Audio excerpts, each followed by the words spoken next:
రుణమాఫీ పైన BRS party ఆధ్వర్యంలో ధర్నాలు జరుగుతూ ఉన్నాయి. కానీ దురదృష్టం ఏంటంటే వీళ్ళు చెప్పిందేమో ప్రజాపాలనలో ధర్నాలు నిషేధము అని పోలీసులు రైతులకు నోటీసులు ఇస్తున్నారు. బాల్కొండలో ధర్నాలో పాల్గొంటే మీ మీద కేసులు పెడతామని, చర్యలు ఉంటాయని రైతులకు పోలీసులు నోటీసులు ఇచ్చారు ఈరోజు. అదేవిధంగా రేవంత్ రెడ్డి సొంత గ్రామం కొండారెడ్డిపల్లిలో మీడియా కవరేజ్ కోసం వెళ్ళినటువంటి జర్నలిస్టు సరిత గారి మీద రేవంత్ రెడ్డి అనుచరులు దాడి చేశారు. దాన్ని తీవ్రంగా మేము ఖండిస్తూ ఉన్నాం. కరీంనగర్ జిల్లా చిగురుమామిడిలో ధర్నాకు వెళ్తున్న రైతులను, నిరసన చెప్పడానికి వెళుతున్న రైతులను పోలీసులు అడ్డుకొని మీరు నిరసన చెప్పడానికి మీకు హక్కు లేదు అని వాళ్ళు ఈరోజు అడ్డుకున్నటువంటి పరిస్థితి. అదేవిధంగా ఆదిలాబాద్లో ఇవాళ ధర్నాలు ఉన్నాయని వెంటనే పోలీస్ యాక్ట్ను అమల్లోకి యుద్ధ ప్రాతిపదికన తీసుకొస్తున్నారు. అంటే అడుగడుగున ఈరోజు రాష్ట్ర వ్యాప్తంగా ఇవాళ ధర్నాలను అడ్డుకునేటువంటి ప్రయత్నం రేవంత్ రెడ్డి గారి ప్రభుత్వం చేస్తూ ఉంది. ఈ చర్యలన్నింటినీ కూడా మేము తీవ్రంగా ఖండిస్తూ ఉన్నాం. లాఠీలతోనో, బెదిరింపులతోనో, నోటీసులతోనో రైతుల యొక్క ఆగ్రహానికి నువ్వు ఆనకట్ట వేయలేవు రేవంత్ రెడ్డి అని చెప్పి కూడా తెలియజేస్తూ ఉన్నాం. ఇవాళ నువ్వు చేసిన మోసం, ద్రోహం, దాన్ని సరి చేసుకో తప్ప పోలీసులను, లాఠీలను, అక్రమ కేసులను పెట్టి అది అడ్డుకుంటా అంటే మూర్ఖత్వం తప్ప ఇంకోటి కానే కాదు. ఇవాళ రేవంత్ రెడ్డి గారు రైతుల రుణం మాఫీ చేస్తా, మొదటి సంతకం పెడతా, డిసెంబర్ 7 నాడే రుణం మాఫీ చేస్తా అని చెప్పినావు. కానీ ఈరోజు ఏం చేస్తున్నావు?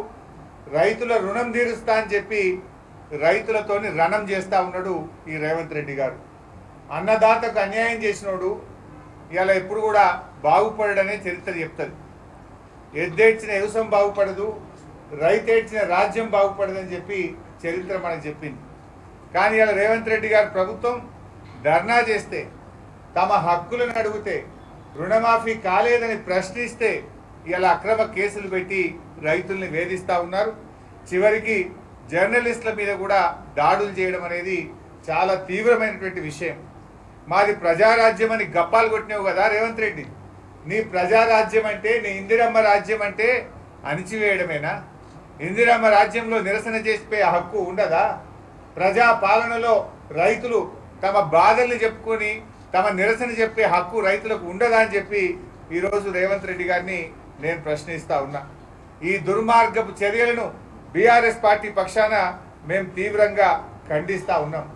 నువ్వు ఎన్ని కేసులు పెట్టినా, ఎన్ని ఆంక్షలు పెట్టినా, చివరి రైతుకు రుణమాఫీ జరిగేదాకా బీఆర్ఎస్ పార్టీ ప్రధాన ప్రతిపక్షంగా నీ వెంట పడుతూనే ఉంటుంది, రైతుల పక్షాన పోరాటం చేస్తూనే ఉంటుంది అని చెప్పి రేవంత్ రెడ్డి గారి ప్రభుత్వాన్ని హెచ్చరిస్తూ ఉన్నాం. పోలీసులు కూడా చట్ట ప్రకారంగా మెదులుకోవాలి తప్ప చట్టాన్ని అతిక్రమించి ఈ ప్రభుత్వానికి కొమ్ము కాయొద్దని కూడా పోలీసులకు కూడా మేము హితవు పలుకుతా ఉన్నాం. ఎందుకంటే ప్రజాపాలన అంటే స్వేచ్ఛ ఉంటుంది అనుకున్నారు అందరు. ఇవాళ నీ దగ్గర స్వేచ్ఛ ఎక్కడున్నది? నీ ప్రజాపాలన గుట్టు రట్టయిపోయింది. నీ ప్రజాపాలనలో నీ అబద్ధాలను, నీ మోసాలను నిలదీస్తే అన్ని కేసులు, అక్రమంగా నిర్బంధించుడు తప్ప ఇంకోటి ఏం కూడా ఈరోజు ప్రజలకు కనబడతలేదు. సుమిత్రులారా, ఈరోజు యాదాద్రి లక్ష్మీనరసింహస్వామి దర్శనానికి మేము వచ్చాం. మీ అందరికీ కూడా తెలుసు ఏం జరిగిందో కూడా మీ అందరికీ తెలుసు. ఈ రాష్ట్రంలో డిసెంబర్ 7వ తేదీన మా ప్రభుత్వం అధికారంలో వచ్చిన వెంటనే ఏకకాలంలో 2 లక్షల రుణమాఫీ చేస్తామని చెప్పింది రేవంత్ రెడ్డి గారా కాదా? ఏమైంది? డిసెంబర్ 7 ఎందుకు చేయలేదు నువ్వు? డిసెంబర్ 9 నాడు రుణమాఫీ చేస్తా అన్నావు, డిసెంబర్ 7 నాడే గద్దెకెక్కినావు.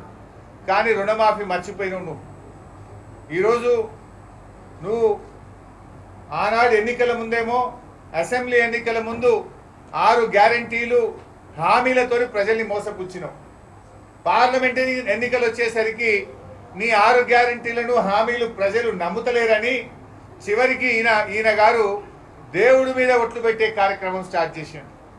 ఏ ఊరికి పోతే ఆ ఊరు దేవుడి మీద ఒట్టు పెట్టి, దేవుడా నీ మీద ప్రమాణం చేస్తున్నా, 15 ఆగస్టు లోపు రుణమాఫీ చేసి తీరుతా అని చెప్పి ఈయన గారు చెప్పుకుంటూ వచ్చిండు. దాంట్లో భాగంగా యాదాద్రి లక్ష్మీనరసింహస్వామి మీద కూడా ఒట్టు పెట్టిండు కదా. లక్ష్మీనరసింహస్వామి తెలంగాణ కొంగు బంగారం, ఎంతో మహిమగల్ల దేవుడు. ఆయన మీద ఒట్టి పెట్టి మాట తప్పితే అది క్షమించరానటువంటి నేరం. అందుకే ఈరోజు ఆ దేవుని దగ్గరికి వచ్చినాం. ఆ దేవుడి మీద ప్రమాణం చేసి నువ్వు మాట తప్పినావు. పాలకుడే పాపం చేస్తే, పాలకుడే మాట తప్పితే ప్రజలకు రాష్ట్రానికి అరిష్టం వాటిల్లొద్దని ఈరోజు యాదాద్రి లక్ష్మీనరసింహస్వామిని వేడుకోవడానికి వచ్చినాం. ఈ పాపాత్ముని, ఈ దుర్మార్గుణ్ణి